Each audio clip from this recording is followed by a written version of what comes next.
Jemaat Every Nation, selamat Hari Natal. Dan sela kita pada hari ini bertepatan dengan tanggal 25 Desember 2020. Saudara, saya tidak mengatakan bahwa kelahiran Yesus di 25 Desember, ya, tidak ada seorang pun yang bisa memastikan. Tetapi ini adalah momen di mana kita punya kesempatan untuk mengenang, kita punya kesempatan untuk merayakan, dan sesuatu yang baik itu di dalam Alkitab penuh dengan perayaan. Jadi adalah sesuatu yang baik kalau kita boleh mengenang, boleh merefleksikan perkara yang baik dengan merayakan Natal 25 Desember ini. Mari kita satukan hati, kita akan berdoa dan kita akan menyembah Tuhan bersama-sama. Kami mengucap syukur Tuhan untuk kesempatan kami boleh memuji menyembah Engkau di dalam hari yang sangat luar biasa. Hari kelahiran dari Juru Selamat kami, hari kelahiran yang kami rayakan dan tidak pernah menjadi hanya kebiasaan, tapi menjadi ucapan syukur kami untuk apa yang Tuhan berikan buat kami. Tuhan, Kau juga mengurapi penyembahan kami, Engkau mengurapi juga Tuhan waktu firman Tuhan disampaikan. Terima kasih Tuhan, di dalam nama Tuhan Yesus. Amin.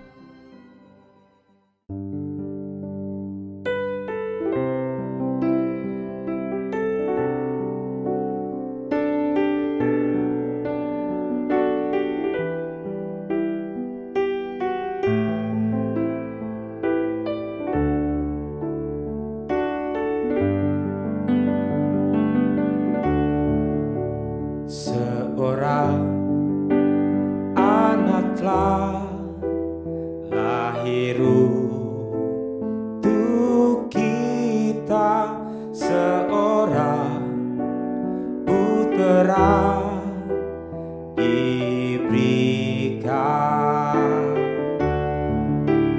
lambang pemerintahan di atas bahunya, dan namanya pun disebut orang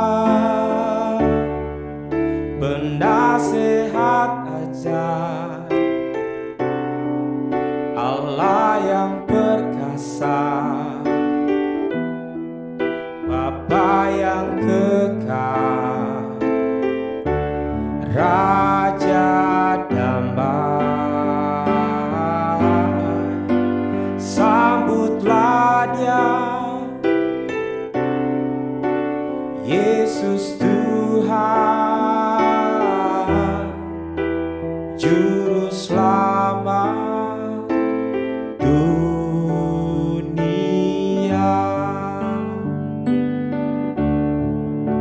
Seorang anak telah lahir untuk kita, seorang putera diberikan, lambang pemerintahan di atas bahunya, dan namanya pun disebut orang penasehat ajaib, Allah yang perkasa, Bapa yang kekal, Raja damai. Sambutlah Dia, Yesus Tuhan, Juru Selamat dunia.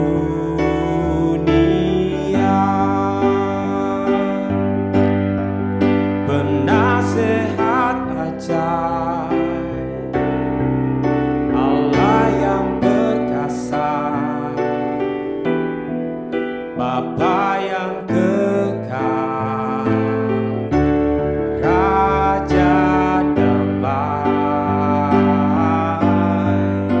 sambutlah Dia, Yesus Tuhan, Juru Selamat dunia.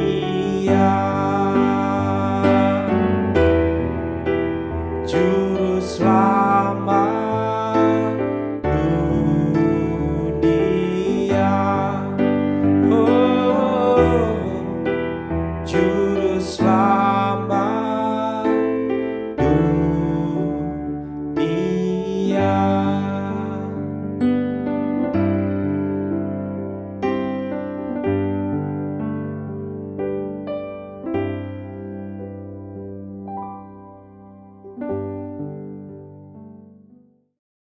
Saudara, Natal diperingati di seluruh dunia, bahkan bukan orang percaya saja yang memperingati hari Natal, karena Natal identik dengan sukacita yang luar biasa.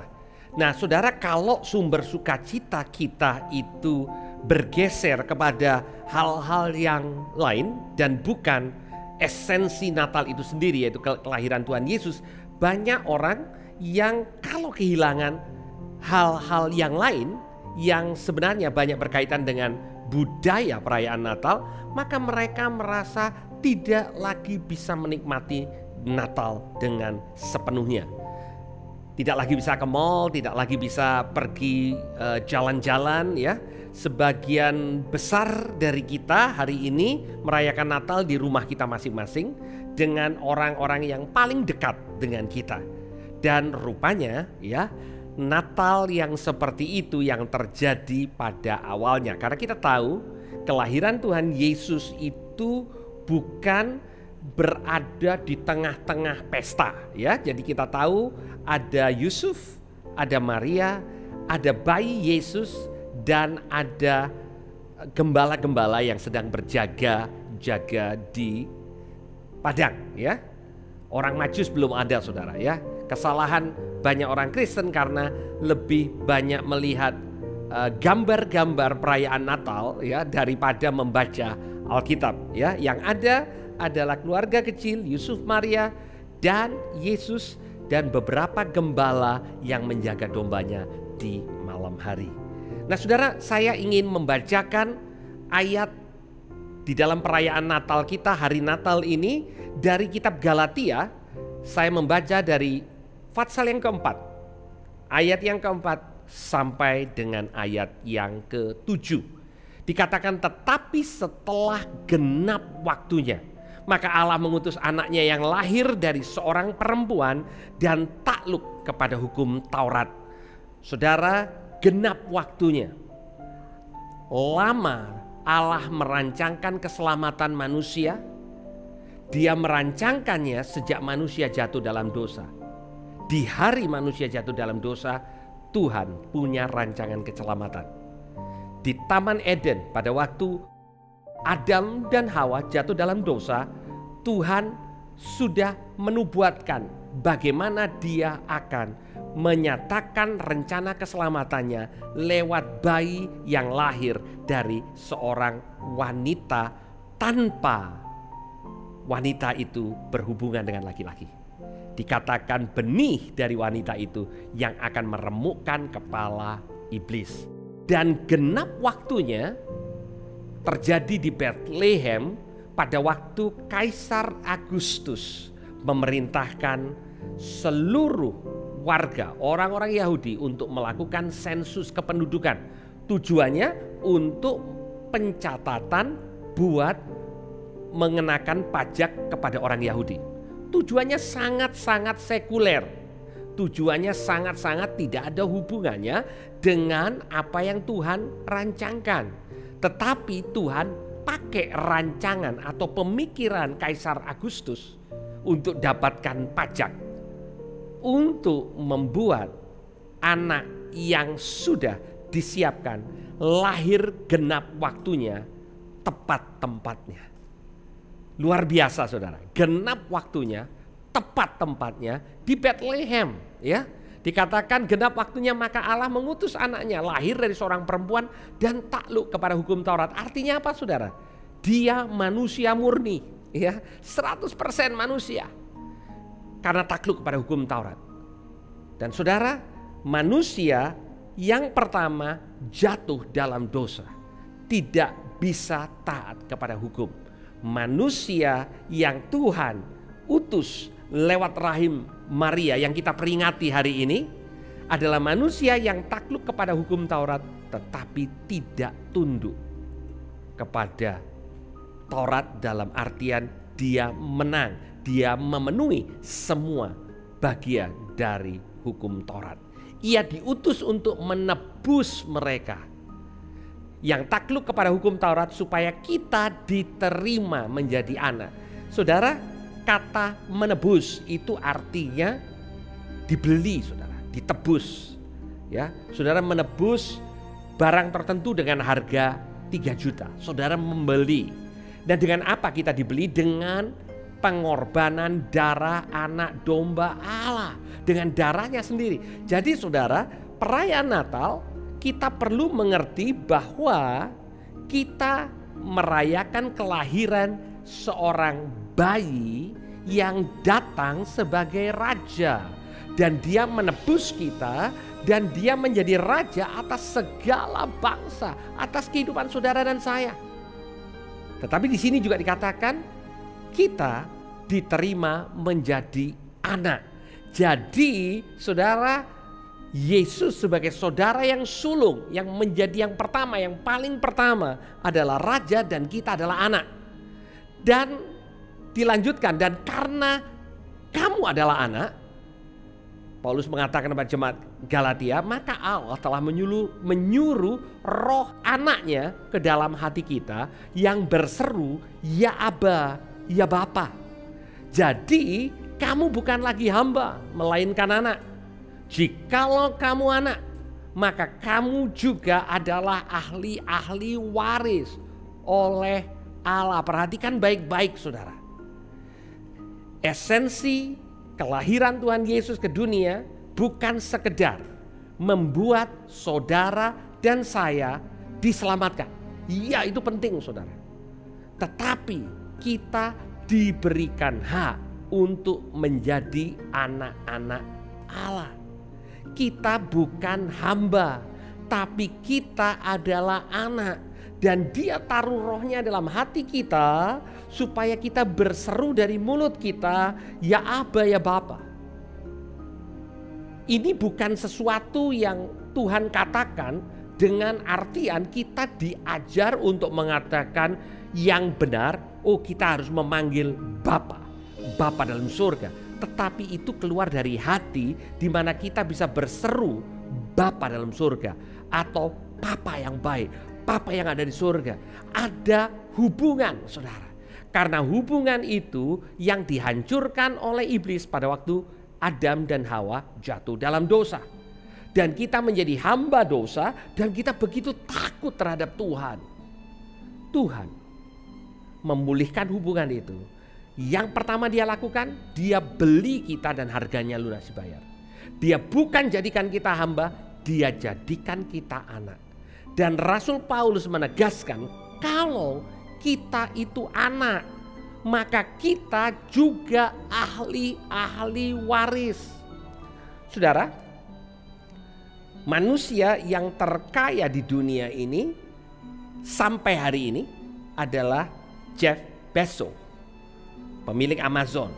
Saudara bisa menjadi orang yang pintar, bekerja di Amazon, naik dalam kepemimpinan atau di dalam struktur organisasi Amazon, dan mungkin menjadi CEO Amazon. Tetapi saudara tidak bisa masuk di dalam silsilah keturunan Jeff Bezos. Kenapa? Karena saudara bukan anaknya, ya. Saudara bisa berpura-pura jadi anak, tetapi saudara tidak akan pernah jadi anak. Bapak Ibu Saudara, Natal membuat kita sebagai anak Allah. Pada waktu dia mengutus anaknya untuk datang, tujuannya adalah menjadikan saudara dan saya jadi anak-anak Allah. Itu saudara yang dituliskan oleh Galatia. Itu yang Rasul Paulus mau jemaat Galatia mengerti. Jadi Natal bukan sekedar kelahiran seorang anak saudara. Tetapi Natal juga berarti saudara dan saya dipersiapkan untuk jadi anak. Dan sekarang kita adalah anak-anak Allah. Jadi pada waktu Bapa melihat ke dunia ini, dia katakan kepada Yesus bahwa Yesus punya banyak saudara di dunia ini. Salah satunya adalah saudara dan saya. Kita adalah anak. Dan kemudian dengan tegas Rasul Paulus mengatakan, kalau kamu anak, maka kamu juga ahli waris. Jadi kalau kita anak dari kerajaan itu, kita menjadi ahli waris dari kerajaan, saudara. Kita ini anak-anak raja. Saudara, di dalam Natal ini saya ingin kembali mengingatkan kita beberapa hal. Yesus datang sebagai bayi, tapi dia raja. Dari silsilahnya kita belajar bahwa dia adalah keturunan Daud. Dia sah sebagai raja di bumi. Dia sah sebagai raja di surga karena dia adalah pemilik surga. Dan dengan dia sebagai raja, dia menebus kita dan menjadikan kita ahli waris.